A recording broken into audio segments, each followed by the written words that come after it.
जमात इस्लाम के सदर जनाब मलिक मोहतसिम साहब,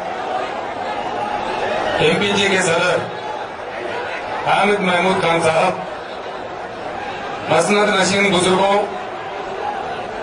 जलसे में शामिल बुजुर्गों, भाइयों, मेरे बहनों को और मीडिया के लोगों को मेरा सलाम वालेकुम। हमको मिटा सके ये जमाने में दम नहीं, हमसे जमाना है, जमाने से हम नहीं। तेलंगाना के गांव गांव गली गली में आज यही नारा गूंजता हुआ है। 53 साल का मुत्तहिदा आंध्र प्रदेश का तजुर्बा बहुत ही कड़वा है। 10 साल पहले मैं निकला था, सिर्फ अकेला ही अकेला था, मैं अकेला ही चला था जानिबे मंजिल, मगर लोग आते ही गए, कारवां बनता गया। अब ये तेलंगाना का कारवां बहुत बड़ा कारवां बन चुका है, ये कोई भी नहीं रोक सकता। ये अगर रुकेगा तो सिर्फ और सिर्फ अपने मंजिल तेलंगाना रियासत पहुंच के ही रुकेगा।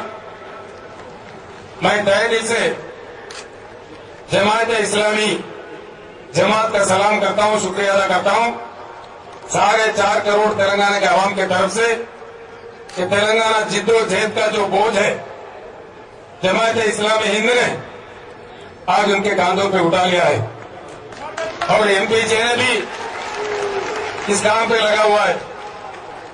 अब मुझे कोई शक नहीं, आप सब लोग इतने बड़ी तादाद में हर अजला से आके इतनी सब्र से घंटों से बोलने वालों को सुन रहे हैं। मुझे कोई शक नहीं, तेलंगाना जरूर बन के रहेगा और हम सब लोग तेलंगाना के हर वो जात के साथ नाइंसाफी हुआ। जब हैदराबाद रियासत के 36% जमहूरी हिंदुस्तान में हैदराबाद रियासत में ये सरकारी स्टैटिस्टिक्स है, मेरे कहानी नहीं है, 36% सरकारी मुलाजिमात में हमारे मुसलमान लोग होते थे। आज 1% है। अगर नहीं है तो क्यों नहीं है? वजह क्या है? बजट तो देखिए आप लोग, पूरे 53 साल में किसी एक साल में भी बजट का 1% का हिस्सा भी माइनॉरिटी वेलफेयर के लिए नहीं दिया गया। और 1953 से 56 तक काम करे तो फजल अली साहब का committee, first state realisation commission के फजल अली साहब सदर थे। उन्होंने अपने रिपोर्ट में साफ लिखा कि हिंदुस्तान के लिए ही नहीं बल्कि सारे दुनिया के लिए तेलंगाना रियासत अगर बरकरार रहे तो हिंदू मुस्लिम किस तरीके से मिलकर रहते हैं, किस तरीके से प्यार मोहब्बत में रहते हैं, वो एक दुनिया को एक मिसाल की शक्ल में पेश आएगा। लिहाजा इसको तेलंगाना रियासत बरकरार रखिए, ये फजल अली साहब ने अपने रिपोर्ट में कह चुका है। इन सारी चीजों के बावजूद शरारत के साथ, जुल्म के साथ हमारे लीडरों में फूट डाल के 56 में आंध्र प्रदेश बनाए और जो उन दिनों में लड़े थे, उसके बाद 69 स्टेशन में जो लड़े थे, उनमें जो आंदोलन था, जो डर था, वो आज सच्चाई की शक्ल में साबित हुआ। इसीलिए तेलंगाना के हर वो शख्स, हर मजहब के, हर जात के, हर गांव के, हर अजला के लोग आज जय तेलंगाना का नारा, जय तेलंगाना का झंडा पकड़ के 40 दिन से भूख हड़ताल पे बैठे हुए। आज तेलंगाना में कम से कम 3,500 भूख हड़ताल के टेंट चल रहे हैं। मैं केंद्र के सरकार से, मरकज की सरकार से गुजारिश करता हूं, और बोलते तो हमारा दिल दुखता है। निजाम हॉस्पिटल से छूट के आने के बाद से, तेलंगाना रियासत मरकज से ऐलान होने के बाद से तीसरा दिन लंबाड़ा स्टूडेंट खुदकुशी करा। 5 या 4 से लोग आए साहब, उनके आखिरी वो रिचुअल कंप्लीट करने के लिए पैसे नहीं है, एक 10-15 हजार का इंतजाम किए। 1 घंटा तक रोया मैंने, खुदा के वास्ते अल्लाह अगर मुझे वहीं से ले जाता, ये नौबत नहीं देखनी पड़ती। क्या मैं जी के आया इसलिए कि किसी के लास्ट रिचुअल्स के लिए पैसा देना पड़े तेलंगाना के लिए? ये हम ज्यादा बर्दाश्त नहीं कर सकते।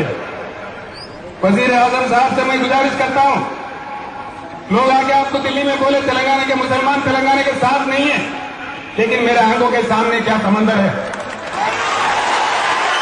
आज का फैसला मैं देश बार मोदी साहब को खासतौर पर शुक्रिया अदा करना चाहूंगा कि तेलंगाना का जज्बात को, तेलंगाना बात को, तेलंगाना डिमांड को दिल्ली तक पहुंचाने में यह सभा बहुत कामयाब रहेगा। इसके जरिए जाएगा, जहां मरकज के भी सीआईडी है इस सभा में जरूर, इस जनता में रियासत के सीआईडी तो कैसा भी रहते थे। सीआईडी भाइयों, आपसे गुजारिश है दिल्ली तक यह बात पहुंचा जाए, तस्वीर बता दो वजीर आजम को। हमारे बहनें, हमारे भाई कितनी बड़ी तादाद में आके तेलंगाना का डिमांड कर रहे हैं, इस चीज को मरकज के सरकार के सामने पेश करो ताकि हमारा मसला जल्द से जल्द हल हो। भाइयों, मैं इतना ही बताना चाहता हूं, मैं अपनी पार्टी की तरफ से पहले ही बता चुका हूं, तेलंगाना में मुसलमानों में जब रिजर्वेशन की बात आती है, बहरा फुसलाने का बात आता है। मैं मुसलमान भाइयों से, मुसलमान कौम से खासतौर पर आपके भाई, आपके बेटा होने के नाते मैं एक ही बात आपसे गुजारिश करना चाहता हूं। ये बातें मैं सुनता था, मैं लड़ता था हमारे दोस्तों से, ऐसा नहीं बोलना चाहिए। सीधा उंगली से घी कभी नहीं निकालता, जब तक आवाज नहीं करे, जब तक हम नहीं लड़े। जितना मैं 2-3 बातों को बात कर, इसलिए कि सदस्य साहब बात करना है, हाईकोर्ट का मामला है, सिर्फ 2-3 बातें मैं बता के मैं अपना तकरीर खत्म करूंगा। तेलंगाना रियासत में मैं आप लोगों के साथ तहे दिल से वायदा करता हूं, जंग में सबसे आगे मैं ही रहूंगा। जो हमारे मुस्लिम परसेंटेज है तेलंगाना रियासत के पॉपुलेशन के हिसाब से देखें तो यहाँ 13, 14, 15% तक भी हमारा परसेंटेज जा सकता है। लोग बताते हैं उससे बढ़ के भी है, लेकिन इतना तो यकीन से मैं कह सकता हूं 12% तो पक्का रहेगा। इसीलिए जो परसेंटेज होगा उस परसेंटेज के हिसाब से मुलाजिमात में, पॉलिटिकल सीटों पे, चाहे लोकल बॉडी हो, असेंबली हो, जब तक मुसलमानों को सियासी नुमाइंदगी नहीं मिले तब तक उनके साथ इंसाफ नहीं होगा, आवाज हैवानों में नहीं उठेगा। इसीलिए पॉपुलेशन के हिसाब से तमिलनाडु के शक्ल में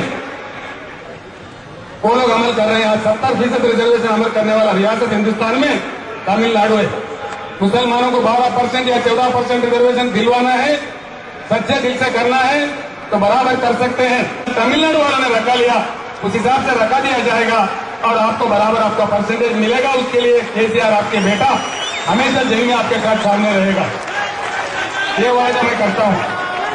और बजट में भी हमारे मुसलमान टैक्स भरते हैं, कानून के मुताबिक चलते हैं, इसीलिए ये सिफर के नीचे ही रखा गया, हमेशा सिफर के बराबर भी नहीं देखे गए हमको, लेकिन इसीलिए हमारा दिल चलते हैं। इसीलिए किसी भी सूरत में बजट का बराबर का हिस्सा माइनॉरिटी वेलफेयर को देना चाहिए। और काफी जायदाद जमीन जो हमारे दीनी बुजुर्ग दिए थे, जो हमारे हुजूर निजाम के मेहरबान है, सिर्फ 3 जिलों में रंगारेड्डी, महबूबनगर, हैदराबाद में 4 लाख करोड़ का औकाफी जायदाद जमीन है। आज ये लोग अपने बाप के जागीर समझ के बेच रहे हैं। कोर्टों में जाके हम लड़े, बड़े बड़े वकीलों को लाके हमारे स्टे को उड़ा दे रहे हैं। हुसैनी शाह वाला दरगाह का जमीन, भुट्टा बेगमपेट मस्जिद का जमीन, हर जगह हम लोग गए, लड़े, साफ बात चेतावनी दिए, वार्निंग दिए उन लोगों को, खबरदार अगर कोई कदम रखेगा यहाँ पे तो उसका कान तोड़ के रहेंगे हम लोग। सब थोड़ा रुकावट आई, इसीलिए मैं आप तमाम से गुजारिश करता हूं, जलसा का टाइम नहीं है, सिर्फ 2-4 मिनट रहेगा। हमारे जमात इस्लामी का सदर साहब बोलना लाजमी होता है कि इन बातों के साथ मैं आप तमाम लोगों को गुजारिश करता हूं, यही जिद्दोजहद को बिल्कुल इसी तरह, इसी जोश और खरोश से बढ़ाए, आगे चले, तेलंगाना रियासत हासिल होगा। हम सर उठाकर एक खुशहाल जिंदगी जिएंगे, फिर से हमारे गंगा जमुना तहजीब के खुशबुओं को ताजा करेंगे। इतना कहते हुए मैं आपसे रुखसत होता हूं। खुदा हाफिज। जय तेलंगाना। मांगने आए हैं और ये हक देने, सीधा भीख मांगने से कुछ नहीं होता है, हक छीन के लेना पड़ेगा। और मुझे उम्मीद है कि तेलंगाना वाहिद रियासत, पहली रियासत होंगी, क्योंकि यहाँ के मुसलमान पढ़े लिखे